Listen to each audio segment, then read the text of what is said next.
Naam, karibu tena katika siku nyingine, siku ambayo tunakwenda kupata somo lingine, somo ambalo litazidi kutusogeza karibu na Kristo. Leo tuko somo la 6 katika jumbe zisizoachana. Na siku ya leo tunakwenda kujifunza sehemu ya mwisho katika ujumbe wa malaika wa kwanza inayosema, msujudieni yeye aliyeziumba mbingu na nchi na bahari na chemichemi za maji. Ukijifunza kwenye kitabu cha Ufunuo 14 fungu la 6 hadi fungu la 7, neno la Bwana linasema hivi. Mpendwa rafiki, mjoli wa Bwana, neno la Bwana linasema, kisha nikaona malaika mwingine akiruka katikati ya mbingu, mwenye injili ya milele, awahubiri hao wakao juu ya nchi na kila taifa na kabila na lugha na jamaa. Akasema kwa sauti kuu, mcheni Mungu na kumtukuza, kwa maana saa ya hukumu yake imekuja.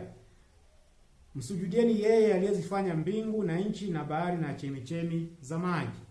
Kwa hiyo tunaambiwa tumsujudie yeye aliyezifanya mbingu na nchi na bahari na chemichemi za maji. Tusome kitabu cha Yohana Mtakatifu sura ya 1 fungu la 1 hadi la 3. Hapo mwanzo kulikuwako neno, naye neno alikuwako kwa Mungu, naye neno alikuwa Mungu. Huyo mwanzo alikuwako kwa Mungu.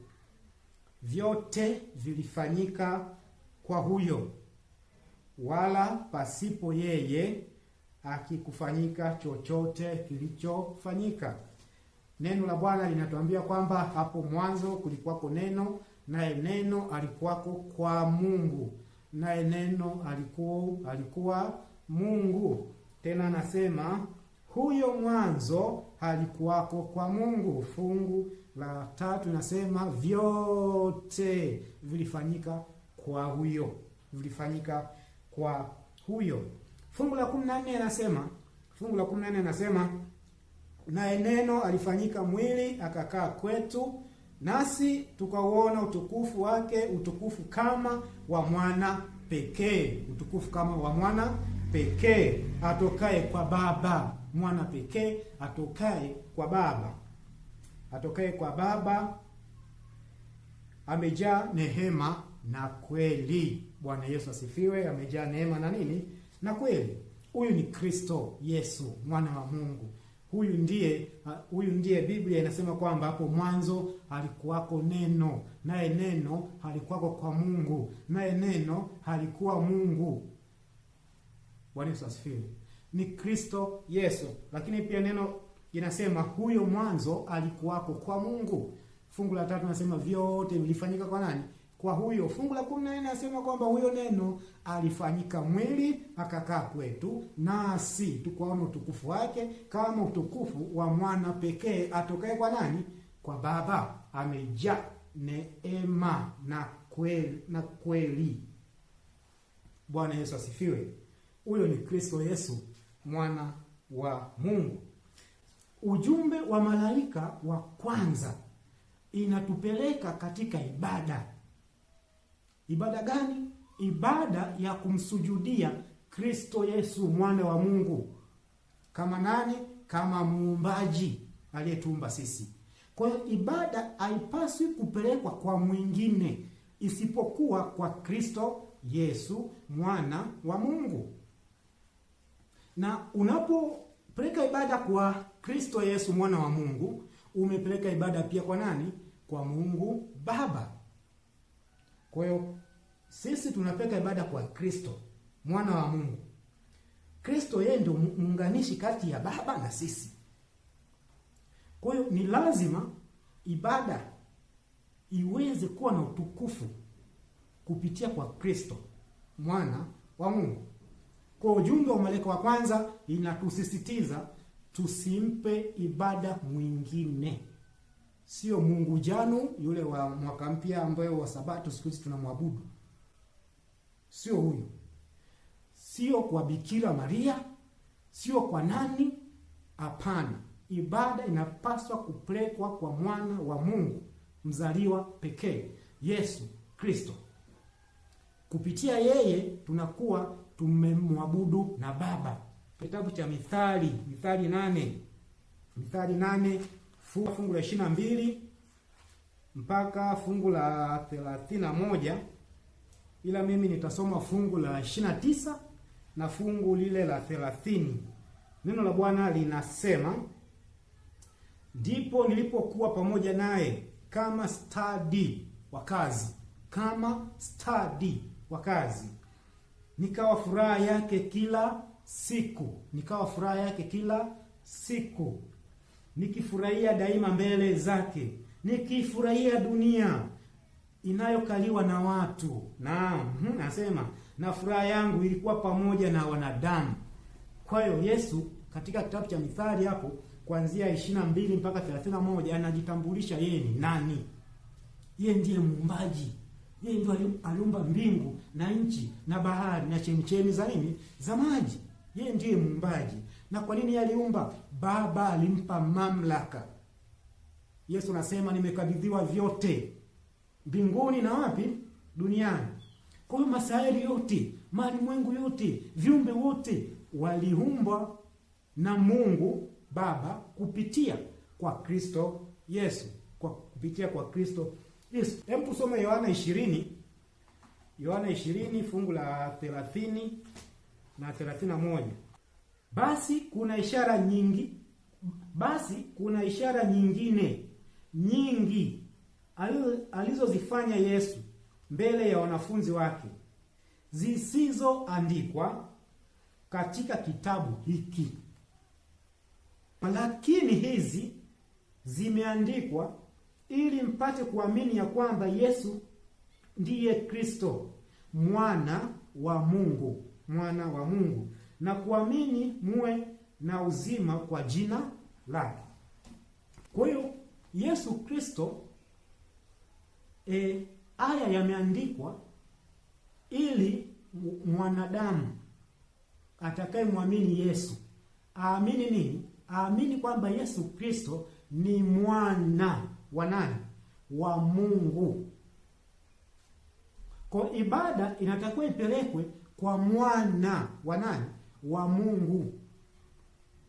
Sasa ukipeleka ibada kwa Mungu mwana, yaani ukipeleka ibada kwa Mungu mwana, hiyo ibada ni ibada nyingine, sio ibada ya kweli.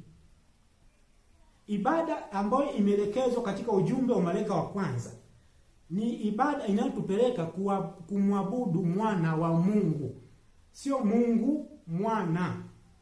Mungu mwana, hiyo ni ibada nyingine ya kishetani. Kwa ujumbe wa malaika wa kwanza inahusiana na swala la matengenezo ya afya, inahusiana na habari ya hukumu ya upelelezi, inahusiana na habari ya ibada. Ibada kwa nani? Ibada kwa aliyeumba mbingu na nchi. Aliyeumba mbingu na nchi ni nani? Ni Mungu Baba kupitia mwanawe Yesu Kristo. Sio Mungu Baba kupitia kwa Mungu Mwana. Kwa ibada ya ujumbe wa malaika wa kwanza inatukataza Waadventista wa Sabato kuwa na ibada nyingine. Inatukataza tusiwe na ibada nyingine yoyote isipokuwa kumwabudu mwana wa Mungu. Nani? Yesu Kristo. Sasa ukiwa unapeleka ibada kwa Mungu mwana, hiyo ibada rafiki yangu, huenda kama ujui Mungu anaweza kukurehemu. Lakini kama unajua alafu unafanya makusudi, au umeletewa nuru kwamba bwana, ibada ya kweli katika ujumbe wa malaika wa kwanza inatakiwa iende kwa nani? Kwa Baba kupitia kwa Mungu, kwa mwanawe Yesu Kristo. Alafu unasukumia mbali hiyo nuru. I say pole sana. Kwa hiyo ujumbe wa malaika wa kwanza ni ujumbe ambao unatuandaa kwa ajili ya jana. Sasa katika kitabu kile cha matukio ya siku za mwisho, nabii wa Mungu aliona kuna watu wamekumbatia ujumbe wa malaika yule watatu, lakini hawana uzoefu katika ujumbe wa malaika wa kwanza na wa pili. Maana ni kwamba kuna vitu ambavyo inatakiwa tufanye tukiwa katika ujumbe kwenye ujumbe wa malaika wa kwanza, yaani matengenezo ya afya, swala la hukumu ya upelelezi, swala la kupeleka ibada kwa nani? Kwa Mungu, swala la kumcha Mungu. Kwa kuna vitu ambavyo katika hizi sehemu hizi inatakiwa tufanye. Sasa tunapokuwa tuvifanye, alafu tunapiga hesabu kwamba amri ya Jumapili ikitangazwa hatutaweza kusalimu amri. Nabii wa Mungu alisema kwamba hawa watu wataangukia huko.